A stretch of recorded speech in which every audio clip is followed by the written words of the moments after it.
Hey everyone, thanks again for joining us at Maine Tiny Homestead.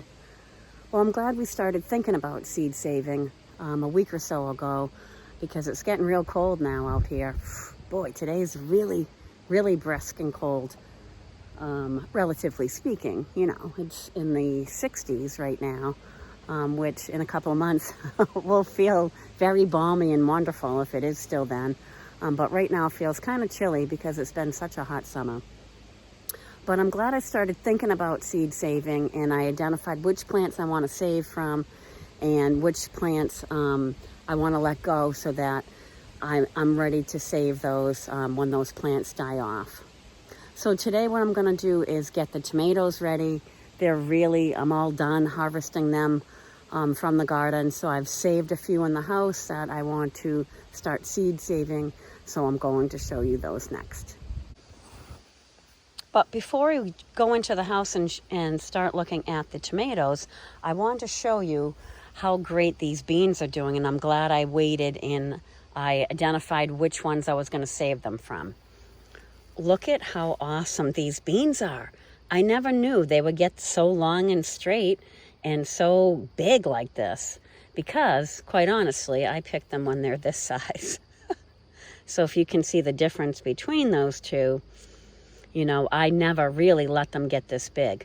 But what this shows me is this is a great plant in the strain because look how long and beautiful those beans are. Now these are curved only because they're bent against how they're going to do. So I have some bent ones in here. If you can, oops, hang on.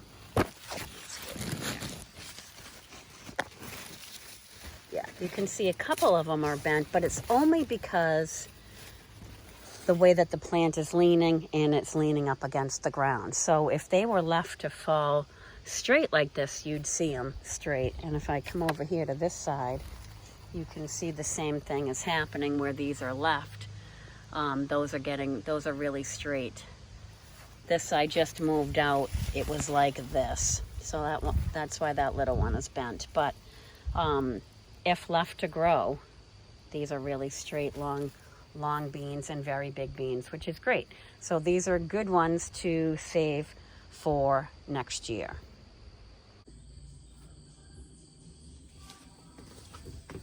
Well, finally, I'm here to put my seeds to good use from these tomatoes. So there's two different ways that you can save these tomato seeds. Now, tomatoes have this gel that goes all the way around it. It's kind of like this protective coating. Any kind of seed that has that on it needs to go through a fermenting process before the seeds can be used again. The easiest way to do this is in a natural state where these are in the ground, in dirt, and decompose over the winter. That's why sometimes if you planted tomatoes this year, you might have one that comes up next year even though you didn't plant a new one. It's because those seeds, one had fallen off, the seeds had broken down and dissolved and went through that fermenting process so that the seed itself was viable to grow the next year. But what we're going to do is a little bit different. I have my bucket of soil right here. And what I'm going to do is just take these tomato slices. Now this would work with any kind of tomatoes. So I grew Sun Gold cherry tomatoes this year. So I'm using those. You could do these with a large tomato, any kind of tomato, because what we're going to do is get seedlings for next year. So you're just going to put them all inside. They're all sliced, just like you would slice if you were putting them on a sandwich or something, just so you know for thickness and whatnot. Doesn't really matter, because they're all going to just break down. And what we're going to do is just cover the whole surface with them. So I'll continue cutting them up and putting them in there until the whole surface is full. And then all we're going to do is take this bucket and put it in a cool, dark place for the whole winter. You can put it in a closet downstairs, in your root cellar, in the basement, in the back corner. That's probably what I'm gonna do. You're not gonna water it, you're just gonna leave it there until spring. When it comes to be spring, then you're gonna bring it upstairs, you're gonna put it in a window, and you're gonna water it so that it can get some sun, get exposed to some sun, and get a little bit of water so it can start, those seeds that have fermented and absorbed into the soil can now start growing. And then the hope is that this would be full of like 100 little seedlings that once they're an inch or two long, you can pop them out and put them in trays to grow as its own tomato plant. So it's a great way for you to easily cultivate seeds for next year if you're looking for seedlings. If you're looking just for seeds, you would have to do a different process where you have to poke the seeds out, put them into water, and let them ferment. And that means like really getting gross and having the layer of mold and whatnot on the top of the water as that goopy stuff breaks down and comes away from the seed itself. And that takes like 10 days or something to do that. And then you'll rinse that through, and then you'll have your seeds at the end, and you have to dry those then on wax paper and then store them in envelopes or brown paper bags, however you would do your seed saving. But I figured I would try this year because I'm planning on growing these again, because these were awesome and gave us a lot of tomatoes. So that's how I'm going to do it. Seems simple enough, doesn't it?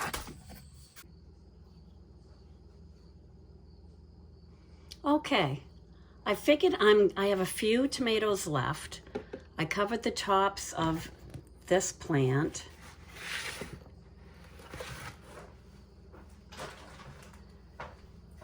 And also I had a red cherry tomato that came back from last year. So I cut that one up too, and I will do the seeds that way. But what I really wanted to try is this fermenting way. Like, I've seen it done on a large scale, and it looks rather daunting.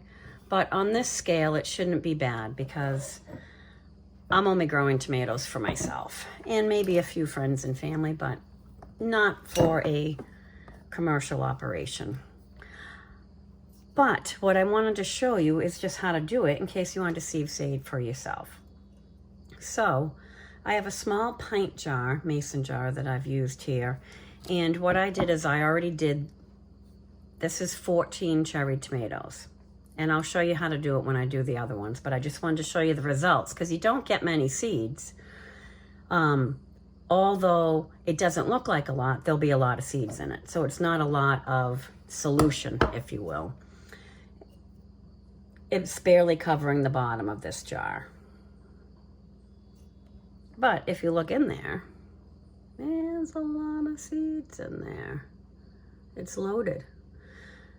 So the mixture is whatever you have for like a cup of seeds or a quarter cup. In this instance, this looks like a quarter cup.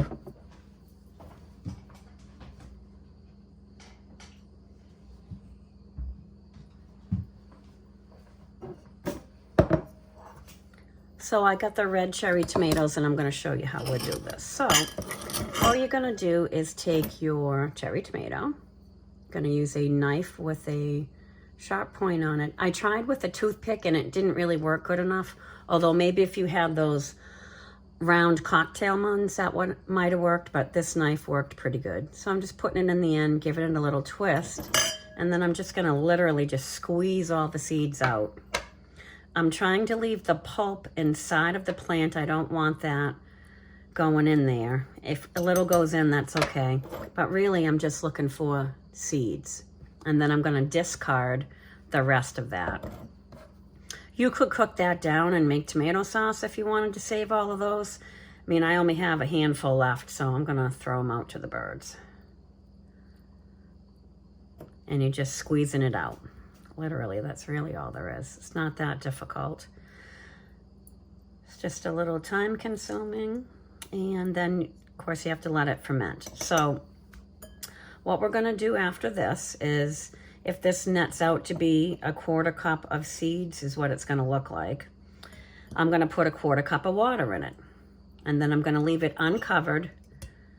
I got to get that out. Uncovered for about 4 or 5 days.